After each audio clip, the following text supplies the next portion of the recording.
চাঁপাইনবাবগঞ্জে পাট চাষ করে দীর্ঘদিনের ঐতিহ্য ফিরিয়ে এনে আবার সোনালী আঁশের সুদিন দেখার আশায় স্বপ্ন বুনছেন চাষিরা। ভালো দামের আশায় জমি থেকে পাট ঘরে তুলতে এখন ব্যস্ত সময় পার করছেন কৃষকরা। সুদিন ফেরাতে প্রণোদনা বাড়ানোর পাশাপাশি পরামর্শ দিয়ে কৃষকদের সহযোগিতা করার আশ্বাস কৃষি বিভাগের।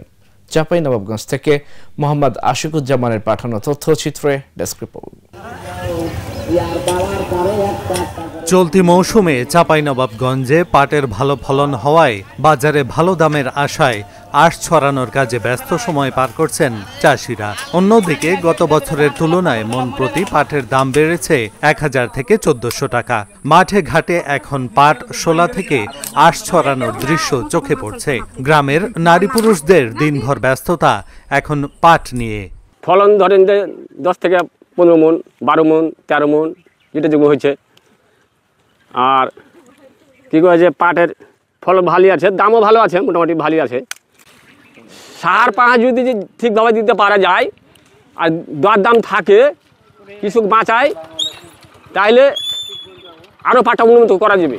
এটা আমাদের এলাকায় কম খরচে পাট চাষ করে কম খরচে লাভবানটা বেশি হচ্ছে এবং অল্প সময়ের মধ্যে আমাদের পাট চাষটা হয়ে যাচ্ছে। এ সময়ে মানে অন্য ফসলগুলোর তুলনায় তাড়াতাড়ি ফসলটা ভালো পাচ্ছি। দামও ভালো আছে, ফলনও ভালো আছে। এবার গতবার কিন্তু অতটা ফলনও হয়নি, দামও হয়নি। বৃষ্টি হলো, এবার পাটের জন্য খুব ভালো হয়েছে।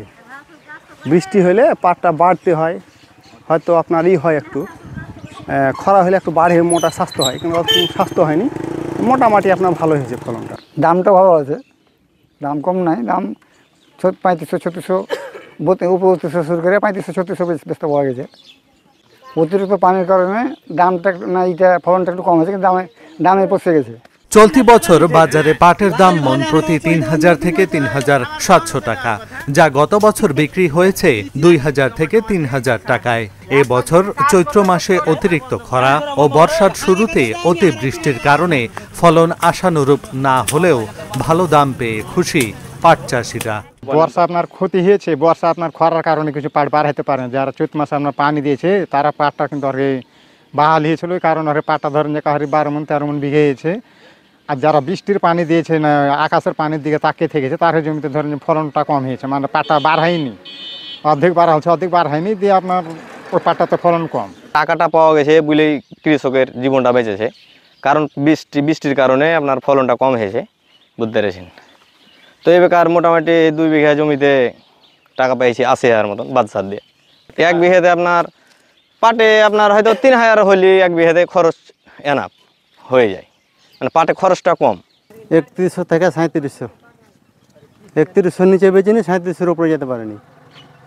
খরচ ওই বিঘাতে 4-5 হাজার করে, মানে বুনা চাষ পানি 5,000 মতন খরচ হয়েছে। আগামীতে সোনালী আঁশের সুদিন ফেরাতে প্রণোদনা ও পরামর্শ দিয়ে সহযোগিতার আশ্বাস কৃষি বিভাগের এই কর্মকর্তার।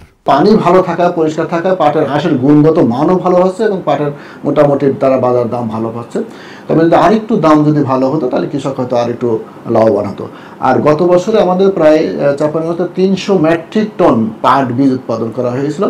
এবছর আমাদের এই আউশ ধান কাটা হলেই আমাদের যে নাবি যে পাট বীজ উৎপাদনের জন্য কার্যক্রম সেটা হয়তো শুরু হবে। আমরা আশা করছি এই বছরও চাঁপাইনবাবগঞ্জ জেলায় যথেষ্ট পরিমাণ পাট বীজ উৎপাদন হবে। বিঘা প্রতি মাত্র 3 থেকে 5000 টাকা খরচ করে 35 থেকে 40,000 টাকা আয় হওয়ায় খুশি চাষিরা। ভালো দাম এবং সরকারি সুযোগ সুবিধা পেলে আগামীতে পাট চাষাবাদের পরিমাণ বাড়বে বলে আশা কৃষকদের। Dhaka journal news desk.